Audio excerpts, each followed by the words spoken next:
West Indies Bangladesh প্রথম টি-20-তে হারা যেতে আপনি বাদ দেন, শেষ 10 ওভারে যখন বাংলাদেশের 100-র কিছু বেশি রান দরকার তাওহিদ হৃদয় এবং তানজিম সাকিব উইকেটে, আপনি কি এটা একবারের জন্য বিশ্বাস করেছিলেন যে তারা আসলে ম্যাচটা জেতাতে পারবেন? আপনি কি বিশ্বাস করেছিলেন? সেটা সম্পূর্ণ আপনার ব্যাপার। আমি একবারের জন্য বিশ্বাস করিনি, কোনো কারণ নাই।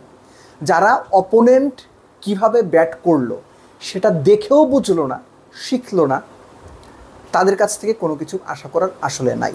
ওয়েস্ট ইন্ডিয়ানরা আপনাদের চেয়ে কম পাওয়ার হিটার, তারাও কিন্তু প্রথম 10 ওভার রয়ে শোয়ে খেলেছে, বুঝে শুনে ব্যাট করেছে, উল্টাপাল্টা কাট শট পুল শট খেলে আমি বিগ হিটার দেখাইতে চায় নাই। তারা ওয়েট করছে সুযোগের জন্য, সময়ের জন্য, বোলার টার্গেট করে মারছে। এই আলোচনাটা জরুরি। বাংলাদেশ হেরে গেছে, সেটা ঠিক আছে, হারতেই পারে, বাজেভাবে হেরেছে, মিডল অর্ডার বাজেভাবে কলাপস করেছে। আবারও সেই পুরনো ঘটনাটা আমি আগেও বলেছি, টি-20 হোক ওয়ানডে, বাংলাদেশের মিডল অর্ডার কলাপস করছে। গুরুত্বপূর্ণ প্রশ্নটা হচ্ছে, সাদা বলের ক্রিকেটে ওয়ানডে টি-20 দুই ফরম্যাটেই পুরো মিডল অর্ডারকে বাংলাদেশের রিপ্লেস করতে হবে কিনা। বাছাইকৃত কাঁচামাল ও স্বয়ংক্রিয় ইউরোপিয়ান মেশিনে তৈরি হয় all time butter bun, all time healthy life. Middle order replace করতে হোক বা না হোক, বাংলাদেশ যেভাবে মিডল অর্ডারের ব্যর্থতায় ঢুকছে এটা অ্যালার্মিং। এই যে ওয়েস্ট ইন্ডিজের ব্যাটিং ইনিংসটা 165 করলো, শেষ 3 ওভারে তারা কত করলো? 51 রান করেছে। মুস্তাফিজের ওভারে 14, তাসকিনের ওভারে 15, শেষ ওভারে 22, 3টা ছক্কা। রফম্যান পাওয়েল 17 বলে 8 রান ছিল, শেষ ওভারে 3 ছক্কা মেরেছেন। ওয়েস্ট ইন্ডিজ পাওয়ার পেতে 35 তুলেছে, 10 ওভারে তাদের রান 60 হয় নাই। ওই যে ক্যালকুলেশনটা করে নিয়েছে, রিশাদ যখনই বোলিংয়ে এসেছে তারা অ্যাটাক করেছে। এই যে ক্যালকুলেট করা, কাকে কখন মারবো, খেলাটা ডিপে নেওয়া, প্রয়োজনে আমি শেষ 3 ওভারে গিয়ে 60 রান তুলবো। ওয়েস্ট ইন্ডিয়ানরা খুব ভালো জানতো তারা অনায়াসে শেষ 3 ওভারে গোটা 5-6 ছক্কা মারতে পারবে, মেরে দিছে।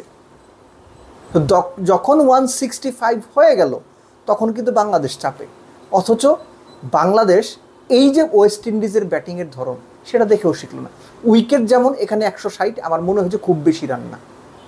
বাংলাদেশের এই রান চেস করা উচিত ছিল। সমস্যাটা কোথায় হলো? স্টার্টটা ভালো হলো। স্টার্টটা ভালোর পরে আমরা একটা কথা প্রায়ই বলি, বাংলাদেশের ব্যাটাররা, বোলাররাও, ব্যাটাররা মেইনলি ক্যারিড অ্যাওয়ে হয়ে যান।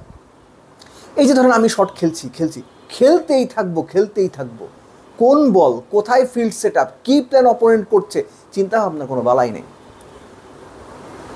তামিম এত সুন্দর স্টার্ট করার পরেও মিস টাইমিংয়ে আউট হলেন। ক্যাচটা ভালো ছিল। সাইফ, আপনি দেখলেন আপনার ক্যাপ্টেন ইনডিসিশনে ভুগে আউট হয়েছেন। আপনার সুইপ শট ওই মুহূর্তে আমি জানি না দরকার ছিল কিনা। শামীম হোসেন পাটোয়ারি, ওইটা পুল করার ওই লেন্থের বলই না ভাই, আপনি পুল খেলে বসেন। ওই যে আমি পাওয়ার হিটার দেখাবো, দলের জায়গা আপনার এখন নড়বড়ে হয়ে গেল। নুরুল হাসান সোহান, কাট খেলেন ভালো কথা, কিন্তু কখন কোন পরিস্থিতিতে খেলছেন? আপনার 4 উইকেট চলে গেছে, পাওয়ার প্লের মধ্যে আপনার 40-42 চলতে 4 উইকেট নাই। এত প্রেশারের মধ্যে আপনার কি বেশি শর্টস খেলা প্রয়োজন? ওয়েস্ট ইন্ডিয়ানরা কিন্তু সেটা করেনি। রয়েছে সামনে খেলেছে, সোজা খেলেছে, ভিতে খেলার চেষ্টা করেছে, শর্ট বল একের জন্য খেলেছে, বড় শট খেলার দিকে তারা শুরুতে সেভাবে ট্রাই করেনি। বাংলাদেশ কিন্তু সেটা করেনি। মারতে হবে, বাজেভাবে হেরেছে বাংলাদেশ। বাজেভাবে মারতে গিয়ে উল্টো পিটুনি খেয়ে মাঠ ছাড়তে হয়েছে। আমি আবারও বলছি, ম্যাচ হেরে গেছে, এটা নিয়ে কোনো অসুবিধা নাই, ম্যাচ হারতেই পারে, কিন্তু বাংলাদেশের মিডল অর্ডার, স্পেশালি 3-4-5-6 না, 4-5-6 কিংবা 4-5-6-7 পর্যন্ত এরা যেভাবে কলাপস করছে, একদম নাম ধরে যদি বলি আমি, তাওহিদ হৃদয়, জাকের আলী অনিক, নুরুল হাসান সোহান, শামীম হোসেন পাটোয়ারি, এই যে 4 জনের নাম আমি বললাম, এই 4 জন যেভাবে ফেল করছেন দিনের পর দিন, 10 ম্যাচ খেললে এরা 8 ম্যাচে ফেল করে। এদের নিয়ে বাংলাদেশ টিম ম্যানেজমেন্টের অ্যাকচুয়ালি একটু সিরিয়াস নোটে ভাবা উচিত।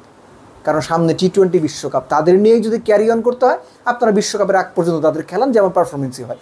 যদি মনে করেন তাদের বিশ্বকাপের আগে রিপ্লেস করার সুযোগ আছে, বা তাদের জায়গায় অন্যদের বাজিয়ে দেওয়ার সাহসটা বা রিস্কটা বা চ্যালেঞ্জটা আপনারা নিতে চান, চিন্তা করে দেখতে পারেন।